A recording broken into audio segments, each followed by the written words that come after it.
श्री राधा कृष्णाय नमो नमः।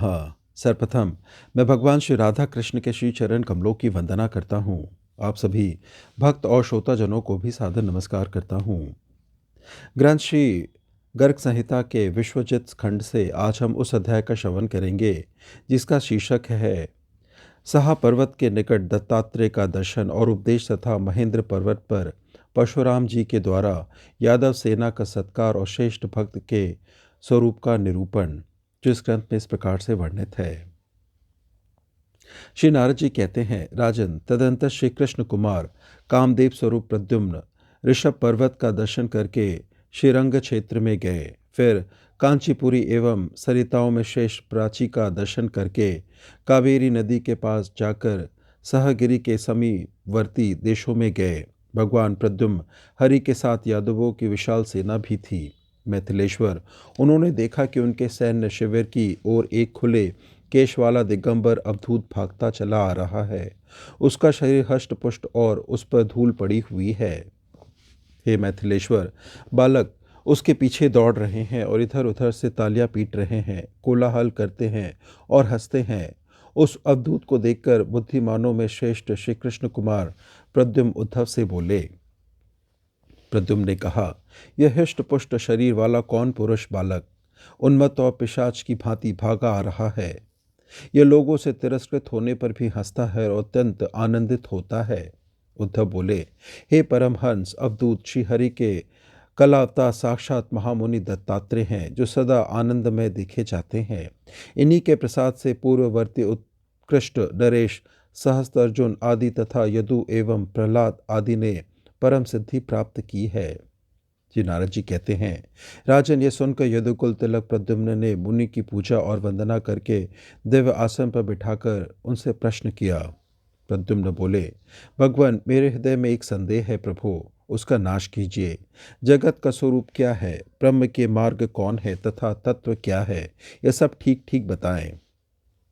श्री दत्तात्रेय ने कहा, जब तक अंधकार के कारण वस्तु दिखाई नहीं देती तभी तक उल्का या मशाल की आवश्यकता होती है। जब महानंद वश में हो जाए तब उल्का का क्या प्रयोजन है। साधो, जगत तभी तक टिका रहता है जब तक तत्व का ज्ञान नहीं होता।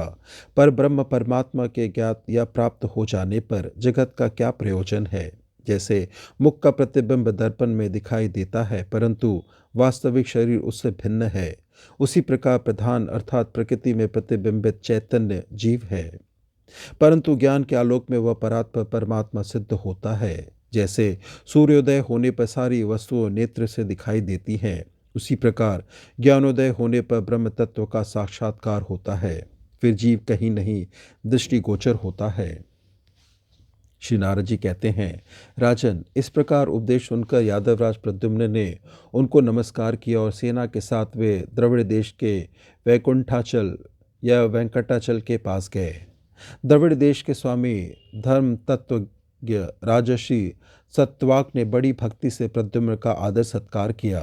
फिर श्री शैल का दर्शन करके वहाँ के अद्भुत शिवालय तथा स्कंद स्वामी का दर्शन प्राप्त कर वे पंपा सरोवर के पास गए। तदंतर श्री द्वारकानाथ प्रद्युम्न गोदावरी और भीमरथी आदि भगवत तीर्थों का दर्शन करते हुए महेंद्राचल पर्वत पर गए। उस पर्वत पर क्षत्रियों का अंत करने वाले भृगुवंशी परशुराम जी भी विराजमान थे। उन्हें नमस्कार और उनकी परिक्रमा करके श्री कृष्ण नंदन वहां खड़े हो गए। राजेंद्र, परशुराम जी ने उन्हें आशीर्वाद देकर यादवों की चतुरंगी सेना का योग शक्ति के साथ सत्कार किया।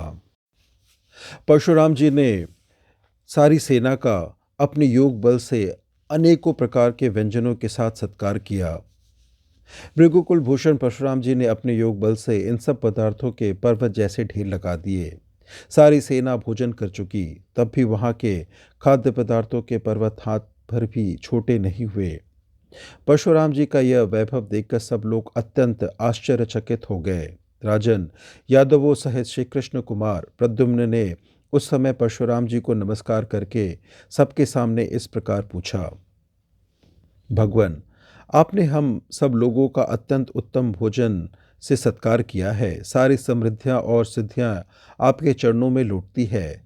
अब मैं यह जानना चाहता हूं कि समस्त हरि भक्तों में श्री हरि का प्रिय भक्त कौन है। विपेंद्र ये मुझे बताएं, क्योंकि आप परावरवेत्ताओं में सबसे श्रेष्ठ हैं। परशुराम जी ने कहा, प्रभु, आप क्या नहीं जानते तो भी साधारण लोगों की भांति मुझसे पूछते हैं। लोगों को शिक्षा देने के लिए ही आप इस तरह सत्संग करते हुए भूतल पर विचरते हैं। जो अकिंचन है, जिसके पास कोई संग्रह परिग्रह नहीं है, जो केवल श्रीहरि के चरणारविंदों के पराग पर ही लुप्त है, श्रीहरि की सुंदर कथा के श्रवण कीर्तन में ही तत्पर रहता है, तथा जिसका चित्त भगवान के रूप सिंधु की लहरों में ही डूबा रहता है, वही श्री कृष्ण चंद्र का प्रिय भक्त कहा गया है। परमेश्वर जिस महापुरुष ने अपने मन और इंद्रियों को वश में रखा है, जो समस्त जंगम प्राणियों के प्रति स्नेह एवं दया का भाव रखता है, जो शांत, सहनशील, अत्यंत करुणिक, सबका सुहृद एवं सत्पुरुष है, वही भगवान श्री कृष्ण चंद्र का प्रिय भक्त कहा गया है। वह अपने चरणों की धूलि से संपूर्ण जगत को पवित्र करता है। जो निरंतर परमेश्वर श्री हरि के चरणों की धूलि का आश्रय ले, संपूर्ण ब्रह्म पद, इंद्र पद, चक्रवर्ती सम्राट के पद, रसातल के आधिपत्य, योग सिद्धि और मोक्ष की भी कभी इच्छा नहीं करता, वही भगवान का श्रेष्ठ भक्त है। जो अकिंचन है, जिनको अपने किए हुए कर्मों के फल से विरक्ति है, तथा जो श्री हरि की चरण रज में ही आसक्त है, वे महामुनि भगवदीय भक्त जन ही भगवान के उस परम पद का सेवन करते हैं। अन्य लोग उसे निरपेक्ष सुख का अनुभव नहीं कर पाते। भगवान पुरुषोत्तम को अपने भक्त से बढ़कर प्रिय कोई नहीं जान पड़ता। न शिव, न ब्रह्मा, न लक्ष्मी और न ही रोहिणी नंदन बलराम जी ही उन्हें भक्त से अधिक प्रिय है। भक्तों ने उनके मन को बांध रखा है, अतः सकल लोकजनों के चूड़ामणि भगवान श्री कृष्ण सदा भक्तों के पीछे पीछे चलते हैं। अपने भक्तजनों के पीछे चलते हुए भगवान परमात्मा श्री कृष्ण उनके प्रति अपनी रुचि, अपना अनुराग सूचित करते हैं और समस्त लोगों को पवित्र करते हैं। इसलिए भगवान मुकुंद अतिशय भजन करने वाले लोगों को मोक्ष तो दे देते हैं, परंतु उत्तम भक्ति योग कदापि नहीं देते।